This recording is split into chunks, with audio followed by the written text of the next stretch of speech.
लेकिन एक तमाचा वैसे सरकार पर लगेगा जिस सरकार ने बेरोजगारी बढ़ाने का काम किया, जिस सरकार ने महंगाई और गरीबी बढ़ाने का काम किया और जिस सरकार ने आरक्षण को खत्म करने का। नमस्कार, न्यूज़ 4 नेशन देख रहे हैं आप और मैं हूं आपके साथ साक्षी झा।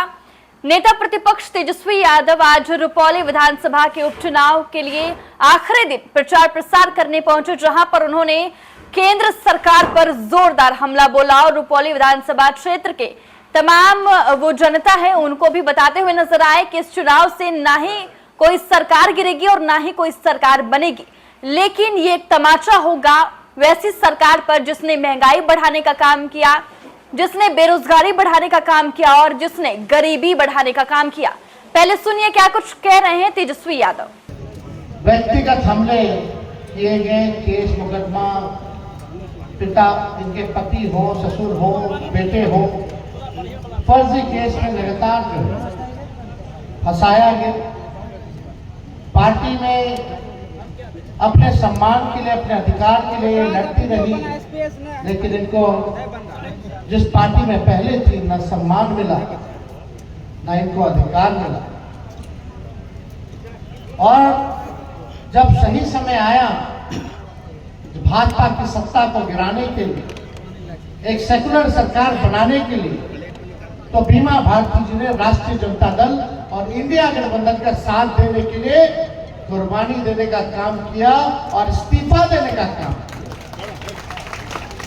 और हम लोगों ने अपनाया।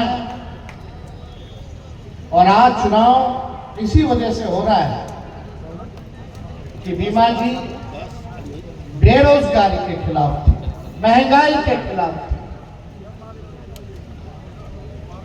आप देखिएगा जिस हिसाब से बेरोजगारी, महंगाई और जो लोग संविधान को, लोकतंत्र को खत्म करना चाहते थे, जो लोग आरक्षण विरोधी लोग हैं, बीमा भारती जी उनके खिलाफ अपने दल में भी, पूर्व में जिस दल में थी, और इस बात को लेकर के लड़ती रही। अंतोगत्वा आपने देखा होगा, फिर से जब चुनाव हुआ तो इनके बेटे को फिर से फर्जी मर्डर के मुकदमे में फिर से फंसाने का काम किया। हम ज्यादा कुछ कहेंगे नहीं इस मामले में। जनता जो है वो मालिक होती है और मालिक को न्याय करना है।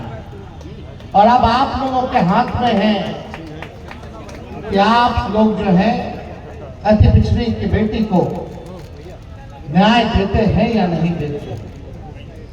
इस चुनाव से कोई सरकार गिरने और बनने वाली नहीं है, लेकिन एक तमाचा वैसे सरकार पर लगेगा जिस सरकार ने बेरोजगारी बढ़ाने का काम किया, जिस सरकार ने महंगाई और गरीबी बढ़ाने का काम किया और जिस सरकार ने आरक्षण को खत्म करने का प्रयास किया और देश के संविधान को खत्म करना चाहते हैं।